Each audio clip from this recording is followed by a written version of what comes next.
Welcome to Books in the Freezer, a podcast dedicated to the deliciously disturbing world of horror fiction. I'm your host, Stephanie, and today I am joined by author Angela Sylvaine to talk about Lost Girls in Horror and her collection, The Dead Spot Stories of Lost Girls.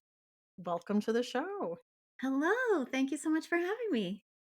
So excited to have you on and excited about this topic. This was one I know you and I both had a lot of fun, like deciding what our picks were going to be and what we were going to talk about. And we have even more than our picks, which is always exciting. Yes, that's right. I mean, it turns out tragic girls are very much a major part of horror movies and horror books. So it's hard to choose. Yeah. Let's talk about that right up front. Like for this episode, how are we defining Lost Girls and Lost Girl stories? I think there's a lot of ways you could define it, but I guess in my mind, it's girls and women that seem kind of doomed from the start. Like you just Mhm. know in your gut, you're like, oh no, this is not going to go well for them. But they just fight so hard and they're so earnest, and you just really root for them. So I guess that's in my mind. It's these girls that you know things aren't going to go well for them, but you're just rooting for them to make it. And it doesn't always happen. Yeah. And we came up with a ton. I always kind of, and I interpreted it for some of these as kind of like characters, like when we're introduced to them, like they are stuck, Yes, totally. like in their because of Mhm. circumstance, because of trauma, because of setting, like whatever reason, like something is keeping them like stagnant or like Yes. stuck in life. Yeah, totally. I think that fits exactly. They're like they don't have direction. Hmm. They feel lost personally and like they don't know where they belong. Absolutely. I think that fits. Well, this is in conjunction with your upcoming short story collection. So tell us about the Dead Spot Stories of Lost Girls. Yeah, so this is my debut short story collection coming out from Dark Matter Inc., which I'm very excited about. And it's a collection of 17 stories of women and girls battling monsters, ghosts, obsession, manipulation, just lost for a variety of reasons. It's definitely a dark collection, but one where you will want to root for those women and girls. So yeah, dark but kind of sweet Yeah. is kind of what I'm going for. It it was a big variety in those stories. I really liked well, the opening story I feel like opens with a bang. Sorry if I'm not remembering the story No, that's titles. okay. I think it's the opening story is Astronaut Dreams. That's what it was. I'm like, it's astronaut something. Yes. I really liked that. I liked the wedding dress one, and I liked Sorry We're Open. Yeah, that Punched one me in is the very gut. sad. Yes, yes. I like to I think what I've been told is my I definitely write character horror, you know? So I Mhm. try to really make you fall in love with those women and girls and then, you know, terrible things happen, so you feel very sad. But that's what makes the best horror, when you have emotional stakes in the Yes. story, because then that gut punches, you know? Yeah. Yeah. Yeah. So I'm glad that it did that to you. Great. Like, I'm sorry and you're welcome. Oh, man, so what stories have you heard back from readers that they've connected with? Astronaut Dreams is definitely a big one, which you know is kind of like eco horror. So Yeah. features this little girl who wants to be an astronaut and she has her own little hazmat suit. Her dad has sort of duct tape for her to make her look like an astronaut. And some stuff starts happening with the bees. And she is really kind of uh, a victim of this whole eco horror thing that affects her family and her whole world. So it's this little girl just trying to make the best of it in a pretty bad situation. That one definitely resonates with people. And then I think the other one I probably hear the most about is The Return of the Wilderness Girls, which is a story about basically a troop of wilderness girls, which are kind of like the Girl Scouts, that go camping in the woods and they disappear without a trace. And the only one that comes out alive is their troop leader, the woman who's their troop leader. No one knows what happened to them. They search and search. And then years later, at every full moon, one of them comes wandering out of the woods, but they're changed. There's something wrong with them. and they're different and eerie, and they only want to be around each other. They don't really have any interest in their friends and family anymore, and there's something kind of fundamentally off about them. So that's another one that people really seem to like. Also, looking at the back and looking at the dates of when these stories were published and submitted, it seems like this is something you've been interested in writing about for quite a while. Why is that? Yeah, when I started to put the collection together, it wasn't that I thought of the idea and then thought of stories to go with it. It was more like I looked at my catalog of stories, both ones that had been published and ones that hadn't been, and there was kind of a running theme there, which is just these lost girls, right? That are kind of lost in the world and victims of circumstance. And I think probably why that appeals to me is just because I am a woman in the world, you know? It's hard to be a woman in the world and not understand that we sometimes kind of get a lot thrown at us, and we don't always get to choose, what our lives are like. And sometimes our agency is taken away and our decisions are taken away. And um, I think that's like reality. So probably that's where it comes from, is kind of funneling its way into my fiction. And I know for myself, like, just my upbringing, I'm very much a I'm from North Dakota, and so I'm very Midwestern nice, and was raised to always smile and never say when things are going wrong or things are bad. You just always act like everything is totally fine, right? And that's the Hmm. expectation that's on you. So maybe there's a little bit of that too. It's like working my way through some of those emotions about Yeah. having to be that way. And I think a lot of women feel that way, right? You look prettier when you smile, and you should probably smile all the time and just act like everything's fine. So yeah, probably all those things sort of come out in the fiction as a way for me to kind of deal with our whole situation in the world, and but make it a little more something you can fight, right? Like monsters and fake horrors are a little easier to fight sometimes than that stuff in the real world. So Yeah, that is true. I do remember a few years ago when there was the big rise in true crime, and I think we were having the conversation about how women are brought up to always be polite, and it was, I think, a big time in culture where people were saying, like, no, if it's your safety, like, screw politeness. If someone's creeping you yes, out, you don't need to worry about their feelings when it's their feelings over your safety. for sure. And that's for me been a personal battle. Like, I've really had to rewire some things in my brain to change that way of thinking. And I think we probably are a fan of a horror podcast that says a version of screw politeness. Um, I have had to kind of internalize that. I even think about, I was traveling for work this past week, and I was at the airport, and I came out to my car in the parking garage, and there was a car pulled up, like right where you would walk out. And a Ooh. guy leaned out the door and said, "Can I follow you to your car?" What? And I Wait, was what? like, "No, absolutely not." Like, I just said it. And then I realized, I think what he was asking me was, can he have my parking space? Oh. Because it I was was about to say, like, a what could garage. he possibly be Right. angling? But I was actually thinking about that interaction, and I was like, "Hey, bro, not a good way to handle that situation. That was very Oh. ill advised." And secondly, I was sort of proud of myself because there would have been a time where I would have maybe been more polite about it. I'm like, what do you mean by that exactly? Right, I'm sorry. But I just abruptly was like, "Absolutely not. Get away from me." Yeah, no. So I was like, "Oh, good. Maybe I'm making some progress on this whole politeness thing and feeling like I just have to be nice all the time. Yay." It sounds like it. It's a big step. It's only taken me, several decades. It's not an easy thing to unlearn overnight. No, it's not. No, God.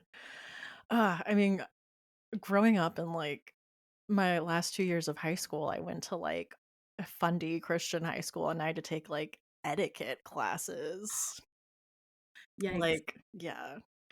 All those important things, like how to get in and out of a car in a skirt and, like, walk up and down stairs and pass plates around at a dinner party. Right. The Ugh. things you really need to know to be successful in life. Ay, ay, ay. Well, I'm glad we're both shaking off the shackles of all that indoctrination. Oh, that we are. And you know what? Horror has helped with that. For sure. Yes. That's the good thing about horror, you know? I think it points some of those things out to us that we don't always see. And you're like, wait a minute, I see what you did there. Okay, this is making me think about some things. Well, should we talk about some Lost Girls in horror movies? Let's do it. I know this is a classic book, but when you brought up the theme, the first character that came to mind was Eleanor from The Haunting of Hill House, or the Yes, haunting movie. I just think she is that character, and that she fits both of our definitions. And I mean, not that our definitions are different, but like both aspects of it. That when we meet her, she's in a stagnant place in her life, and she had like been her mother's caretaker for all this time, and then this opportunity comes up, and you just know, like, you just get a feeling things aren't going to go well for absolutely. Eleanor. I agree. From the beginning, you're like, oh no, poor Eleanor. Yeah. And how it all plays out too is just like so heartbreaking. Yeah, that's a Yeah. good one. That's a good one. I was also thinking of May. Yes. I actually have not seen that one, and it's been on my list forever. I need to watch it Okay. immediately.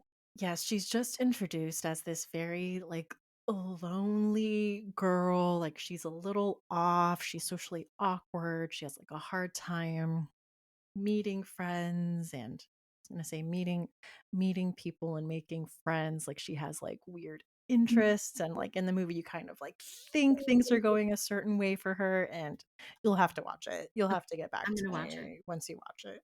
Even just the cover, like, I can picture it in my mind. It is so appealing. I'm gonna totally watch it soon. The other one I was thinking about was, She Dies Tomorrow. That's one I watched recently that's kind of newer, and it has to do with this idea of it's almost kind of like a thought virus Hmm. where someone says, "I'm going to die tomorrow. I'm gonna die tomorrow. I just know it. I'm going to die tomorrow." And as soon as they say it out loud, the person they say it to now also is infected. Oh, And they're like, "I'm going to die tomorrow." And they're just fully convinced. I won't reveal the ending to you, but it's very quiet and surreal yeah. and follows the kind of path of this thought that just is like, well, you're doomed. You're dying tomorrow. It's a Nothing very you can do about interesting it. premise. Yeah. I like the idea of a thought virus. That's always appealed to me. As I was thinking of this, I also thought, I know it's not a horror show, but the character of Ruth from Ozark, like Yeah. the Netflix series, I'm like, yeah, she is this Good one. character. Yeah. And you are rooting for her so much. I know. I think that's great too when there's individual characters like that in shows. They don't necessarily have to be horror, right? Mhm. Who you're like, "Oh no, this poor woman, this poor girl." I just want them to make it. Well, and with her, it's like things weren't looking well before the Bird family came into her life. Like, she also wasn't dealt a great hand. Yeah. But then them coming into her life just screwed her up in a totally different way and got her involved in, like, a whole other mess of things. Yeah. That's the thing about these lost girls, right? They can't catch a break. No. The breaks are usually bad. The other one I was thinking about was, and this is an interesting one because she is sort of the main character, but also not a character, is the autopsy of Jane Doe. Interesting, yeah. Because, she is just a dead body Mhm. in that movie, but it's really all about her. And I think when you find out kind of what happened to her, she is sort of a lost girl in this situation, and they're discovering it to the father and son autopsy team. That one's a good one. It's very sad, I thought, It's really sad. and scary. Yeah. It's really claustrophobic. Yes. Yeah. I was also thinking of Jennifer from Jennifer's Body, like, kind of Absolutely. stuck in this nowhere town, Mhm. and then the fate that befalls her, like, right at the beginning of the movie that, dooms her. Yeah. It's one of my all-time favorite movies. Like, I would put that in my top 5 movies, and I think you're absolutely right. Like, poor her. and even needy too, Yeah. you know? She's Well, I doing guess, all yeah, we open up with where she ends up, so yeah. yeah, like, she's nothing she can do to help her friend, and she gets drawn into this whole mess too, and it destroys them both, essentially. Although there is a little more of a, vengeful ending to that movie, which is Yeah. nice, but not without plenty of casualties, you know? Yeah. Yeah. Well, it's interesting because I think if the whole ordeal with Jennifer wouldn't have happened, it kind of seemed like Needy was a character that was going to have opportunities outside of their small town. Like she was Sure. painted as like a bright student, and it kind of seemed even within their friendship that Jennifer knew that Yeah. and was jealous of that. Oh, for sure. Yeah. That's what I think was so interesting about that movie is it was such a close friendship, but there was toxicity there too Mhm. of not healthy, Yeah. jealousy and wanting the other person to take what the other person has. Yeah, but also like true love between Yeah. the two as well. Their relationship is great. What about Twin Peaks Fire Walk with Me? I haven't seen it. So It's please fill me in. I've watched the first 2 like seasons of the show. so Twin Peaks Fire Walk with Me essentially covers what actually happens to Laura Palmer. So it's Okay. the actual events of her death. So watching the series, you sort of know what happened, but this actually shows you it's far darker than the series, I would say. Really? Okay. It's very disturbing. There are some extremely disturbing scenes in that movie. But it is just perfectly captures the lost girl theme, if nothing else in the series too. It's all about who, who killed Laura Palmer. So she's dead Yeah. from square one. Um and that it's pretty awful the way she was found. And as they're looking into what happened to her, you just discover she had a really rough life, even though everything looked really nice on the surface. She was beautiful and popular and Mhm. all of those things. So I think she definitely fits the definition of a lost girl. Yeah. Yeah. Very disturbing though. I would be ready if you're going to watch that one. I will recommend, but with warnings. Okay. Good to know. I am blanking on the protagonist's name, but in Gillian Flynn's Dark Places, where you're dealing with the protagonist who was the sole survivor, where their whole family was murdered, and it's like years later, and she's just stuck in life. Yeah. And how wouldn't you be? You know, Mhm. that's like a I don't know. How would you not just be permanently traumatized by that kind of experience, right? Mhm.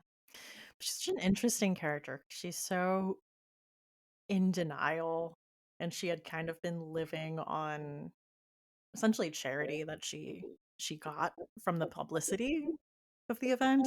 Yeah. Yeah, and that's an interesting one too is just that thought of kind of capitalizing on your trauma, Mhm. which I don't blame people for, but also it's weird, right? It's kind of Mhm. yeah, it's a hard one to know how to feel about.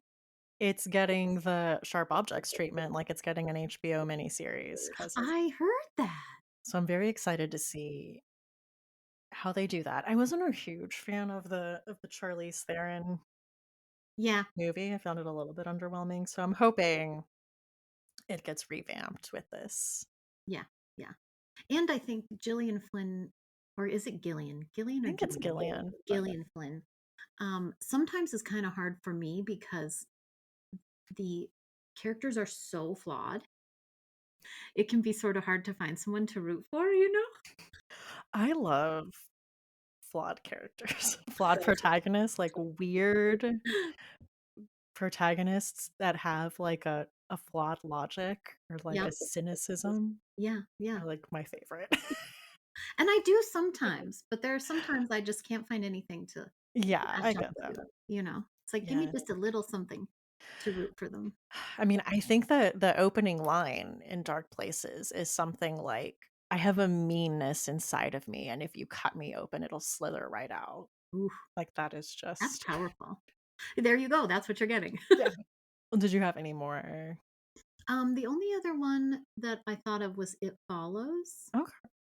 which is a very good movie. I mean, Mhm. so creepy. Talk about an amazing opening where you know you're in for it. But that one, I mean, literally, it follows, right? So, you have this nameless, hungry evil that just latches onto you and follows until you pass it to someone else. And so, even if you're free, you're kind of not because you did that to someone else now, which I Yeah. think is an interesting idea. Like, what's the definition of free in that scenario? You have to live with that. Yeah, you have to live with that guilt that you gave that to someone else.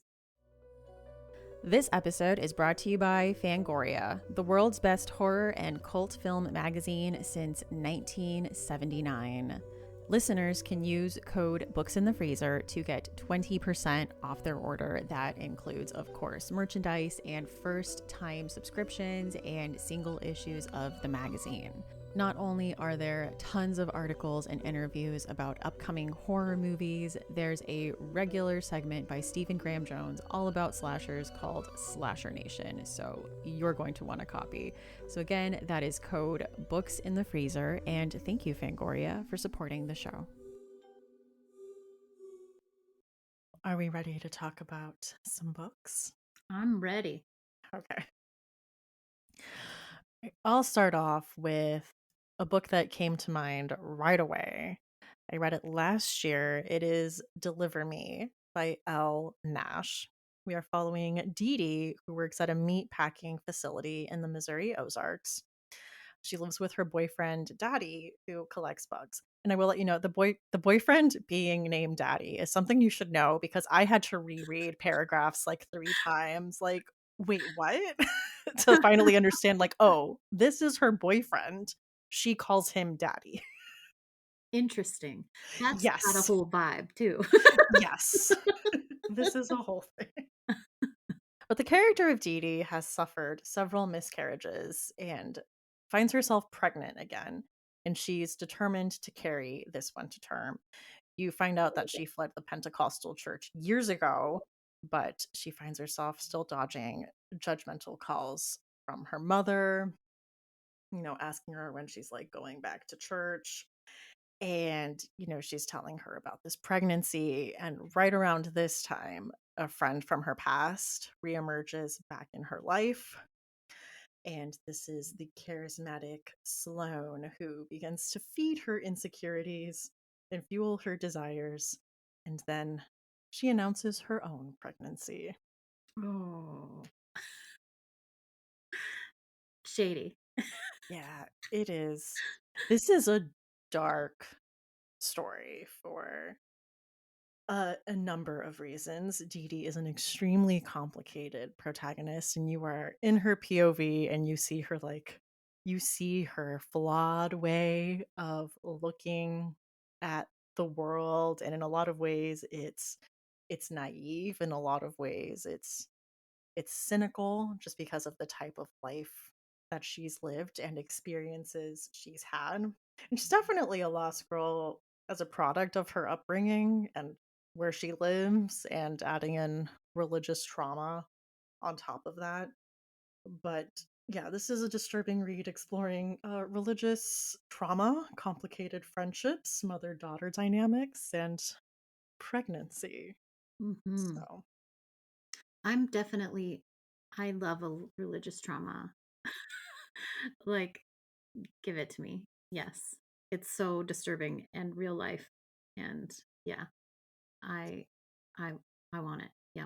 I haven't actually read this one either. So, I recommend it. It was one of my I think it was I think Rachel and I had this both as a favorite last year. This was a standout read for us. I between putting this in the fridge and freezer, but it's up there. yeah.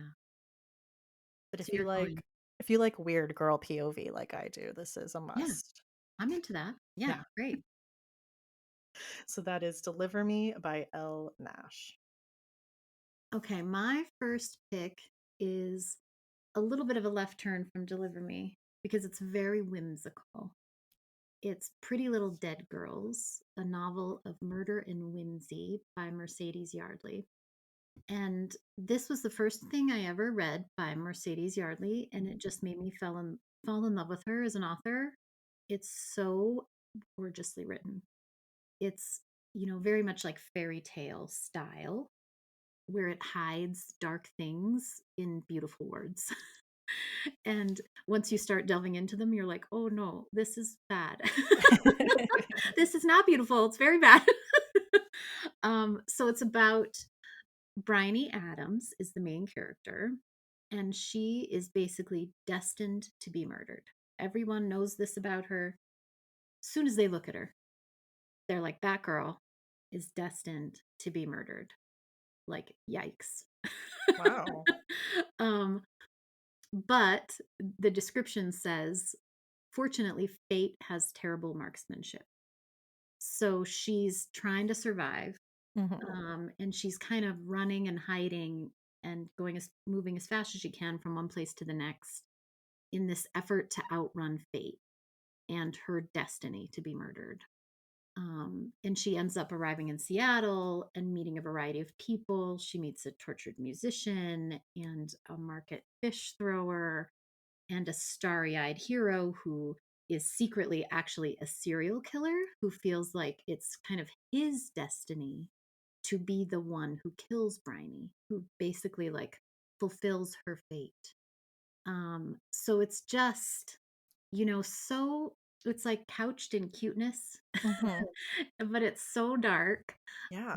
The first line, and when I knew I was going to love this book, just says, Bryony Adams was the type of girl who got murdered. Wow. That's like literally the first line. I'm like, oh my God, this poor girl. Yeah. I don't even know anything about her yet. And I am in. Like, I'm rooting for her. She can't get murdered. Please don't do No. it.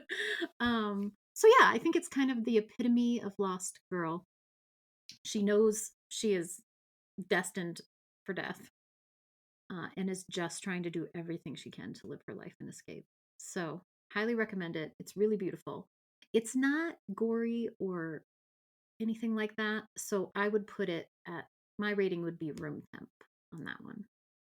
That sounds good. That's been on my list for a while. I've heard really good things. It's a quick read too. Hmm. So, if you're looking to like sneak in a quick book, that's a good one. Okay.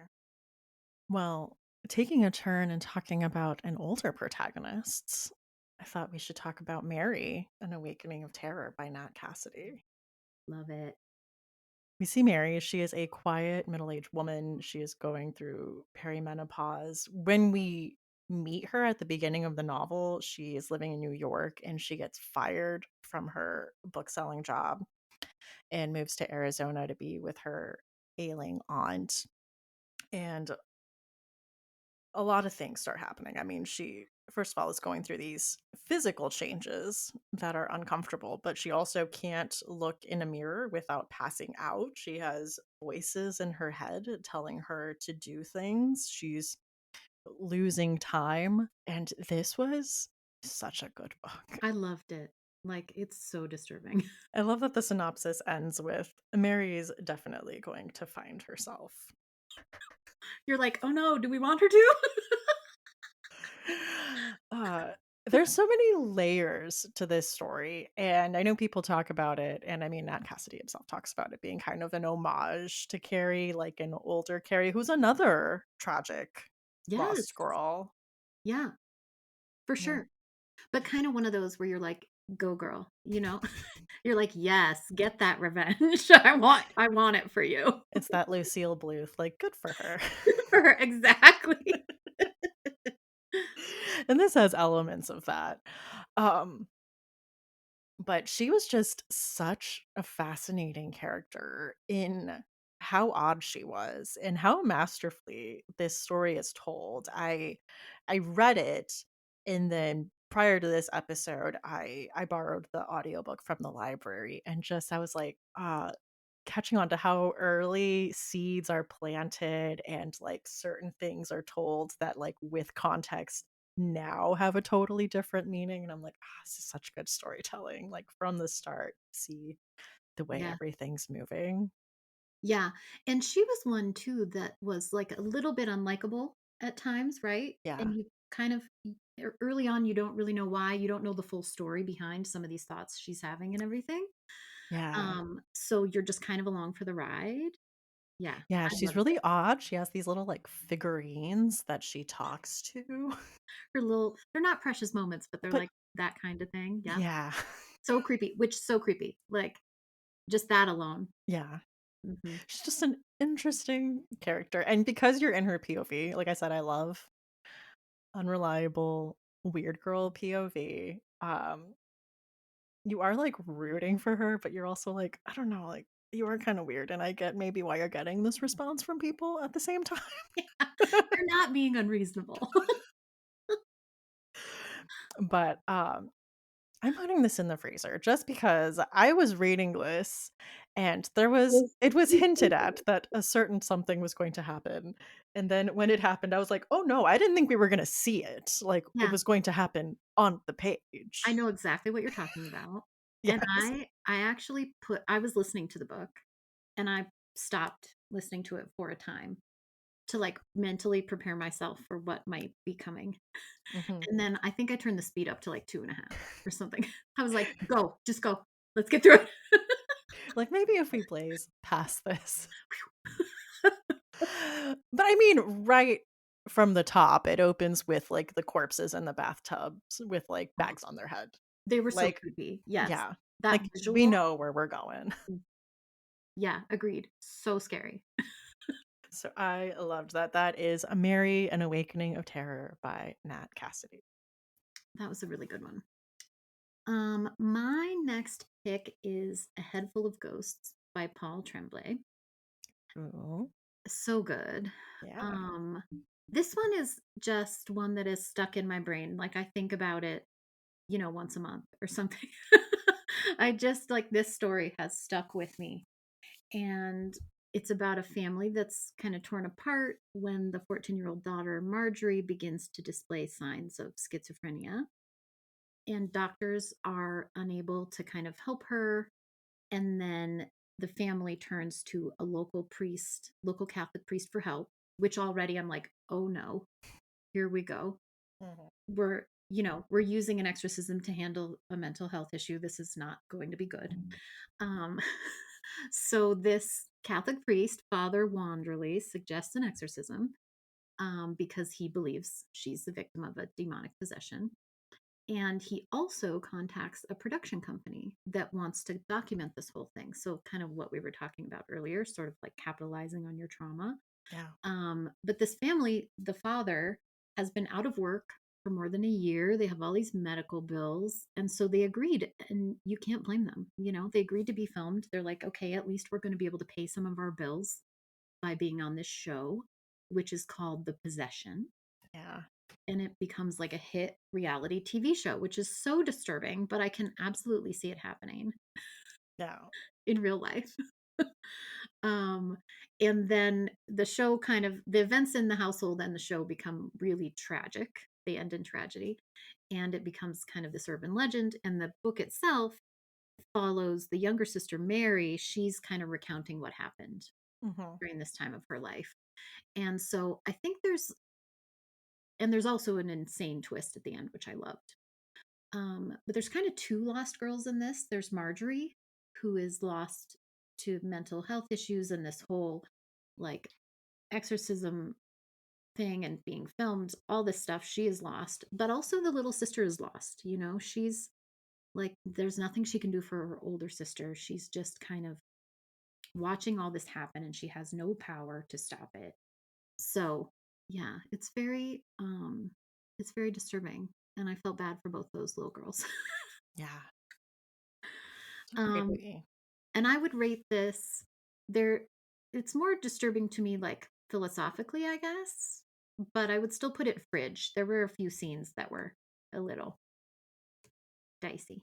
So, I'm going to put it in the fridge. And I also love that it's canon within the Paul Tremblay universe. Like in the Pallbearers Club, they mention, they're like, "Did you ever watch that show, The Possession?" I'm like, "I know what they're talking about." That's, like, pretty impressive too when you get your own canon. That's like a Mhm. next level of authorship, I think. I love that. I love when authors work within their own, like, universe. Me too. I love it. And then as the reader, you feel like you're in on it, you Yeah. know? You're like, "Oh, I get it." Yeah. That was for me, thanks. Yeah, that was like an inside joke. Some of you guys might not understand it, but I did.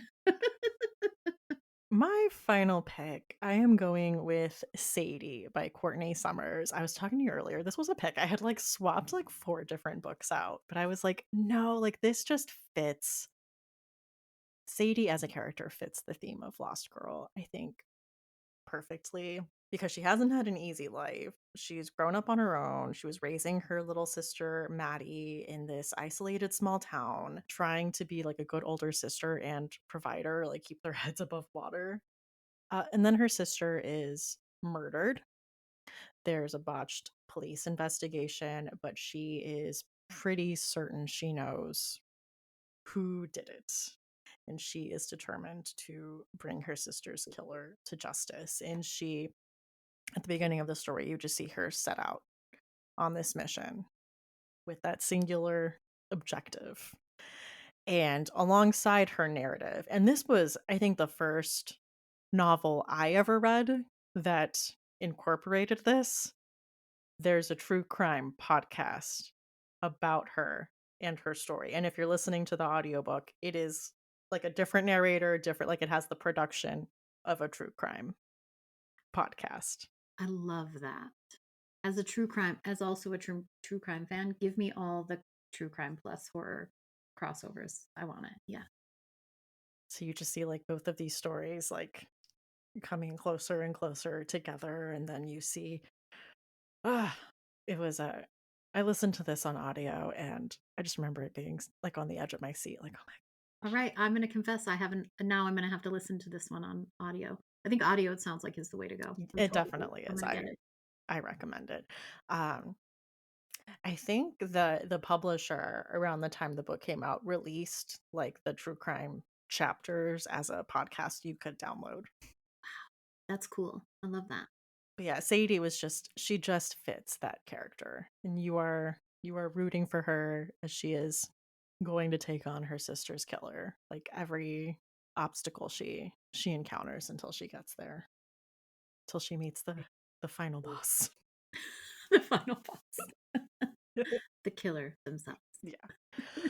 Um, I would put this in room temperature. I mean, I think this is technically like a young adult thriller, if I'm remembering correctly. Like I said, still had me on the edge of my seat. I was absolute. This is a story like I still think about, and an author I went back and read other stuff by her, and will continue to read her stuff. Like this was the book that made me fall in love with Courtney Summers.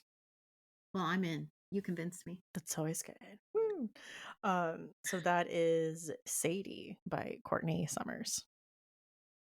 Okay, my last pick is The Rust Maidens by Gwendolyn Case. And I just recently read this. I've read a lot of Gwendolyn Case stuff and I love everything she does. But I just read this one and it might have climbed to the top of the list for me of her work. It takes place in Cleveland in the 80s, and the main character, Phoebe, and her best friend have just graduated high school. And it should be a time for them of like just thinking about the future, and the world is wide open to them, right? The world is their oyster. But instead of that, they really are kind of almost at a dead end. Phoebe is kind of supposed to be getting out, but their town is just like there's abandoned factories. The river is literally on fire. It's just a mess of a place to be. And then what starts happening in their neighborhood is that girls start changing. They're their bodies are changing. They're leaving sort of rusty footprints of water on the sidewalks, and then their bodies start to kind of wither and corrode. Their fingernails turn into broken glass, and their bones start to kind of expose beneath their skin like corroded metal. And nobody knows what is causing this transformation in this group of girls that they're calling the Rust Maidens.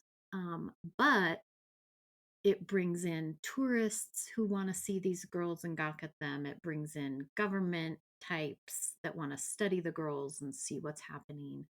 And the most disturbing part, I think, is like the way the community reacts. So the community basically is like, what did you do to make this happen to yourself? This is clearly your fault. You did something. And also, by doing this, you're making things bad for us. So, how dare you Yeah. make our lives harder? So, yeah, it just really hit me because it's such a metaphor for kind of blaming women and girls for things that are out of their control and just putting these really unreasonable expectations on them. So, I just think Gwendolyn Kais, kind of masterfully incorporated that whole idea into this. And the actual things that happen to the girls are just riveting. Like watching their transformation, I thought was very cool. Like they're sort of monsters, but sort of beautiful. Mhm. Um, and I just kind of loved them. So yeah, I like that one a lot. I loved this book. It was so good. It's another one I'm thinking about after reading it. Yeah. I read it a few years ago, but I think it's also such a good sister novel to her latest, The Haunting in Velkwood. Which I have, but I haven't read yet, and I'm Oh, gonna read. they make a good pair. Oh, great. I almost tried to speed read that one for this episode because I could tell by the description it would probably fit. Yeah, someone who's like traumatized, like stagnant. Yep. The only girls to survive the haunting of the neighborhood Yeah. murder kind of a thing. So, yeah, I'm definitely going to read that soon. But as far as the Rust Maidens, I would probably put it in the fridge. It wasn't necessarily gory, although there was some body horror kind of elements to it. But it was certainly philosophically disturbing for me. So, Yeah. It's a good one. And then I know both of us had honorable mentions because there yes. was just honestly too many things. There Um was. I was thinking too of Only She Came Back by Margot Harrison, which is another YA thriller about a girl who's like, living in her hometown, like post high school, um, who's really obsessed with true crime when like a girl she went to high school with and like didn't know because she was popular. She becomes like internet famous, dating this like survivalist YouTuber, and then he's missing and she just kind of like stumbles out of the desert and is like just living in the town while they're looking into her case, and she just becomes so intrigued and like maneuvers her way into like befriending her, into like Mm. getting in her circle, and just becomes like obsessed with the case and trying to Ooh. find out what happened. Okay. I'm gonna have to check that one out. That sounds good. I also, like you said, we came up with too long of lists, so I have several too. The first one is Our Own Unique Affliction by Scott Moses. First off, I love a vampire story. Give me all of them. I love it, every interpretation. And this one was so like kind of poignant and dark. Yeah. I love a sister story. There are sisters who are vampires and each in their own way trying to kind of figure out how to survive like immortality essentially, but addressing it in, you know, not necessarily healthy ways. Which I can see, right? It seems Yeah. realistic to me of like, man, what a kind of blessing and curse. And how do you come to terms with that mentally? And what does it make you do to the people you care about? So, yeah, I really liked Our Own Unique Affliction by Scott Moses. Great take on a vampire story. Yeah. Did like that one too. Um, I was also telling you earlier, like I was thinking The Return by Rachel Harrison because it is like one literally about a lost girl in a friend group Yep. who goes missing for I think it's like 2 years, and she just comes back and acts like nothing happened and has no memory of what happened. But what's interesting about it is we are told this story through Elise, who was in denial and never wanted to believe that anything had happened to her friend. Like the rest of the friend group was pushing for like having a funeral, getting closure, kind of moving on with your life, and Elise would not. Like she did not want to admit or come to terms with the fact that something had happened to her friend. And Yeah. not to spoil anything, but when her friend comes back, she is different, to say the Mhm. least. They go And on a girls' trip to like a quirky themed hotel, and things start happening. And Julie is a little off. yes, very much so. Also, I wanna visit the hotel in that, it seems so weird. Yeah. Yeah, Elise was also such an interesting character. I know people are have mixed feelings about her, which is my favorite. Like I said, I love like Yeah, weird, unlikable, like flawed logic yeah. She does some characters. serious I mean, I know what you're talking about. She has done some things that you're like, "Judgment, listen, bad choices." I did. I'm like, what? But Like, what are you doing? Stop doing that thing. Like you're watching her describe what she's doing. You're like, no, uh-uh, please don't do that. oh god. And I know exactly what you're talking about. Mhm. Yeah, that's a good one. I love The Return. Okay, I also had a honorable mention that actually I think you talked about on the podcast a couple weeks ago is The Queen of the Cicadas by Bea Yeah. Castro because um they have the dual plot lines with the modern day woman and the woman who died that was a farm worker and was murdered. So there's kind of two lost girl plots. One obviously has been finished, like she died, but she also in death kind of like called on this Aztec goddess to avenge her, essentially.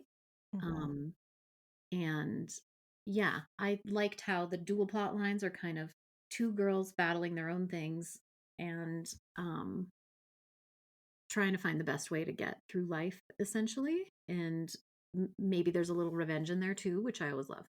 So that's a great one. I just finished reading The Eyes Are the Best Part by Monica Kim, which is coming out in June. But we're following a girl, well, we're following a young woman who, lives at home with her mother and sister, and their father has just left. And her mother starts dating just like this awful guy who sexualizes and objectifies Asian women, and like everything about him is just so gross. But this protagonist is going through it, but she becomes obsessed with the idea of eyeballs and just looking at people's eyeballs and obsessing and imagining what they would taste like. Ooh, And it just like overtakes her life. wow.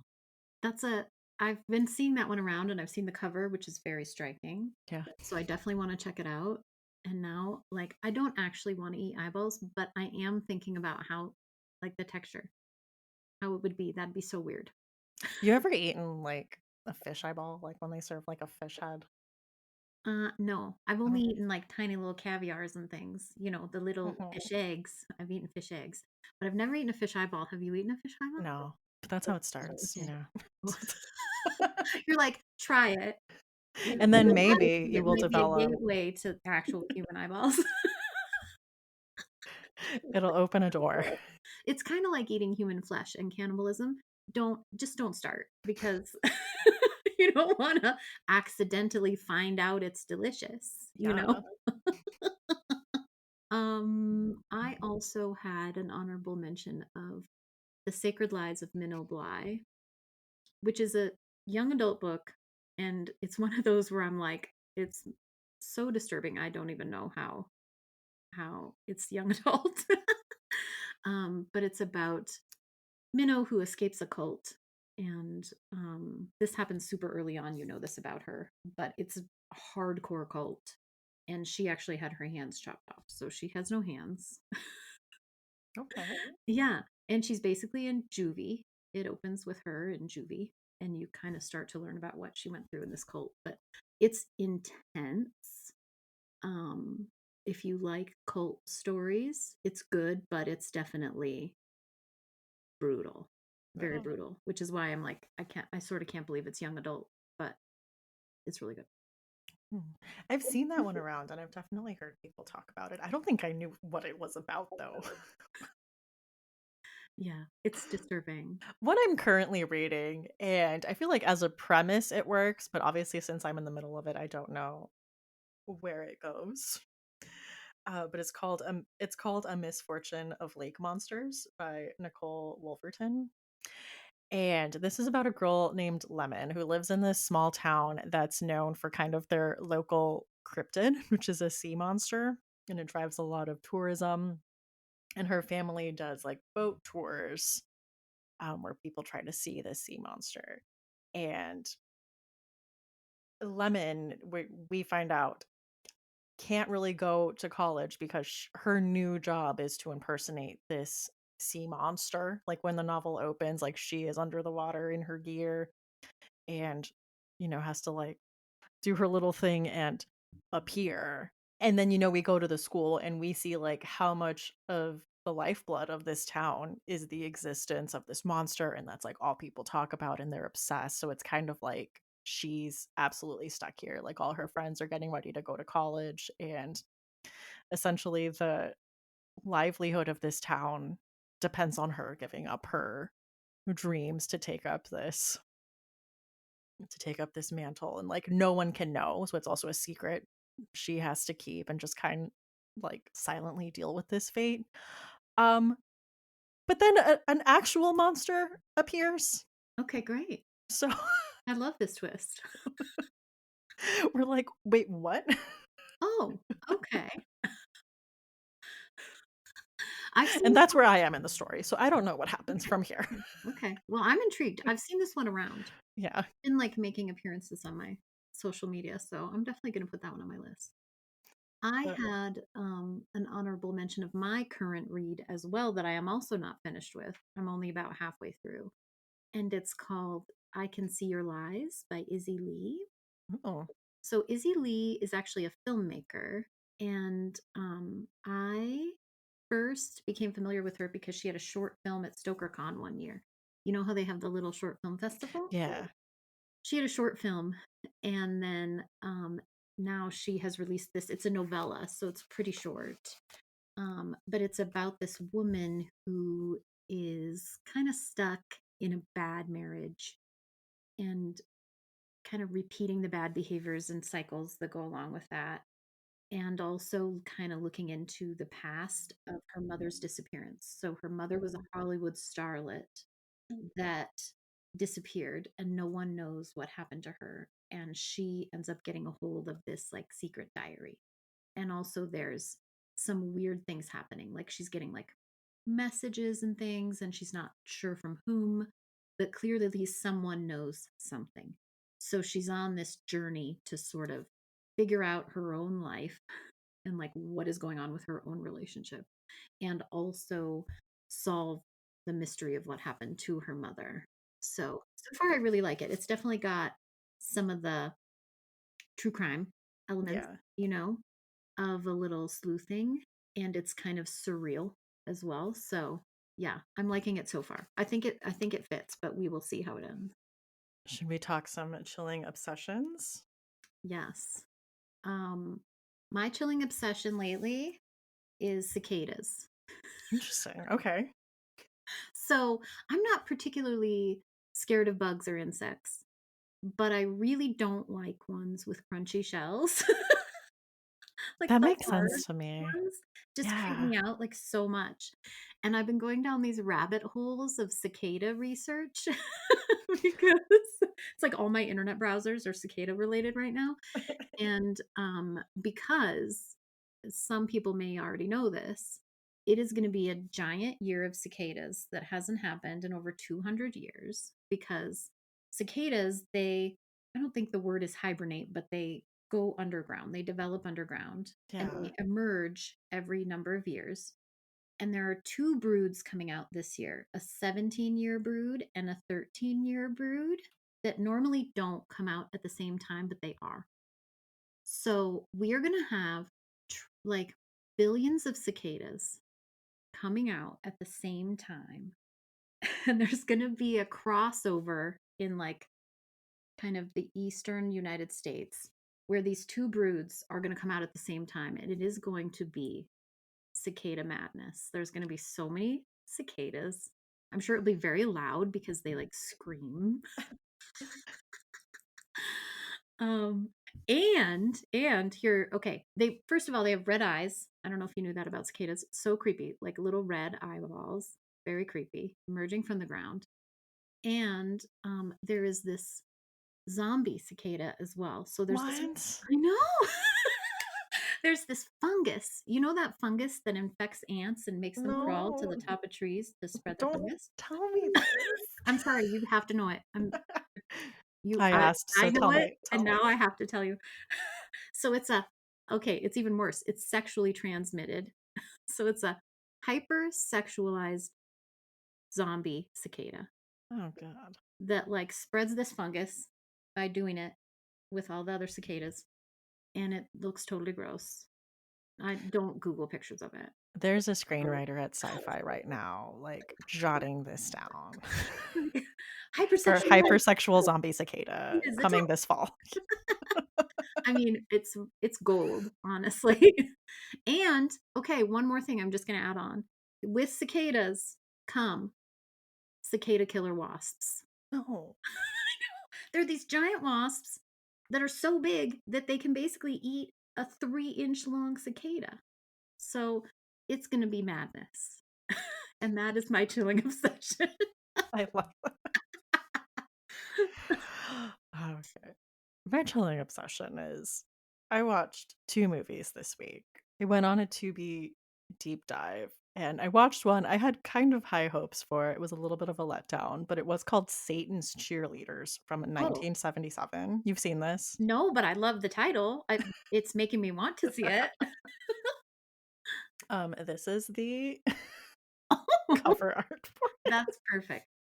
Let me read you the synopsis for this.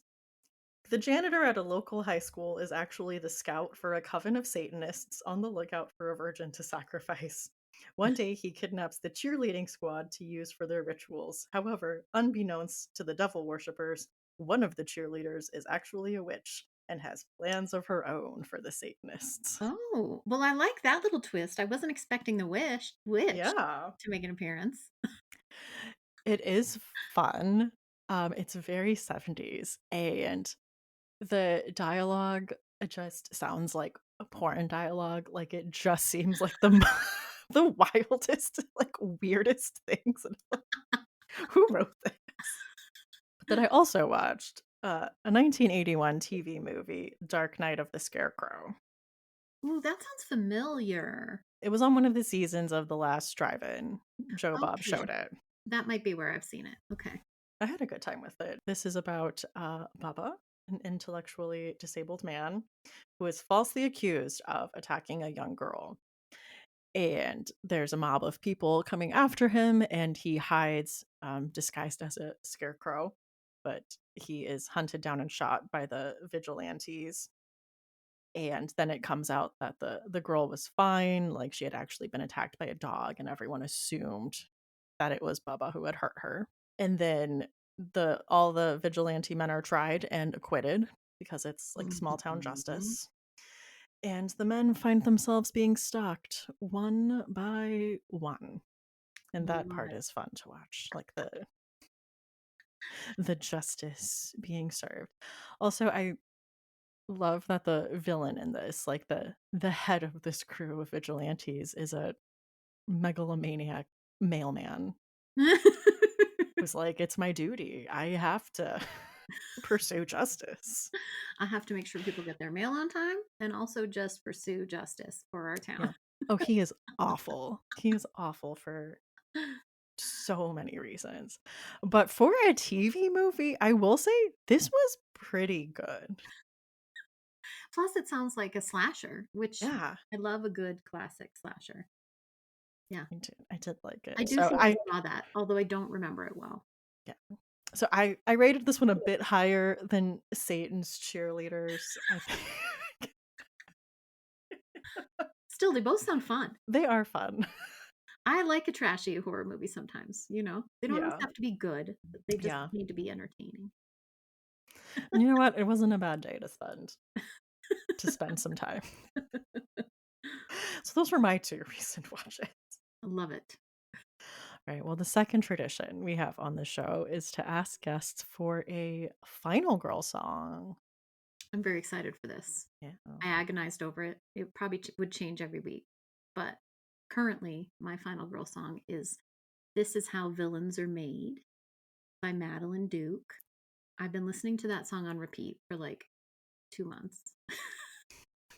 And I love it because it's kind of about how some things just turn you into something else. Yeah. This is how villains are made. I don't even care whose side I'm on. I'm going to go out and like slit some throats, you know? Yeah. So I feel like that's kind of maybe how I would be as a final girl. Like you sort of have to turn into the bad thing. You have to become a killer to defeat the monster. Yeah. So that's why I chose that. I love that. And I mean, those are the final girl vibes. We see her like gearing up. She's like making her makeshift weapons or grabbing whatever, Hmm.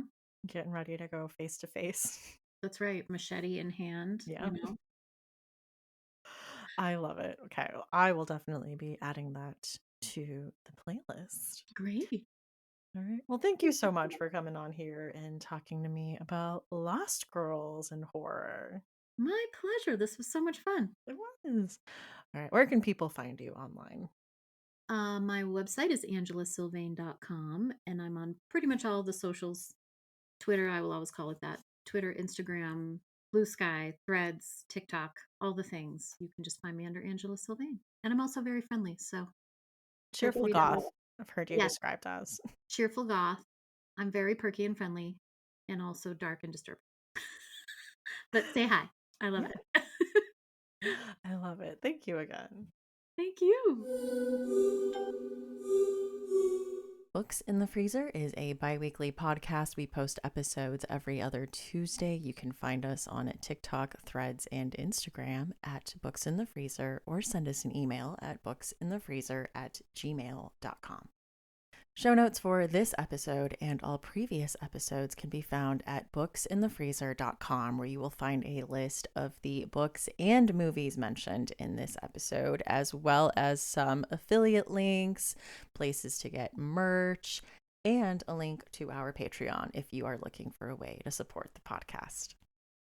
And also, Books in the Freezer is an independent podcast. It is fully listener supported, and in these days of algorithms, engagement is huge. So, if you could do me a favor and take some time and leave a review on a site like Apple Podcasts or Spotify, even if that's not primarily where you listen to the podcast, that would still do a lot in terms of engagement. On Spotify, you don't even have to leave a review. I think once you've listened to at least one episode, you can just leave a star rating. And if you could leave a few words and a star rating on Apple Podcasts, that would be incredible. Listen, would I prefer a 5-star review? Of course I would. But you do you. If you could just leave some stars and some nice words, I will read them on the next episode of the podcast that I record. And I know so many of you have already done that. And to you, I say thank you so much. Sending a big kiss.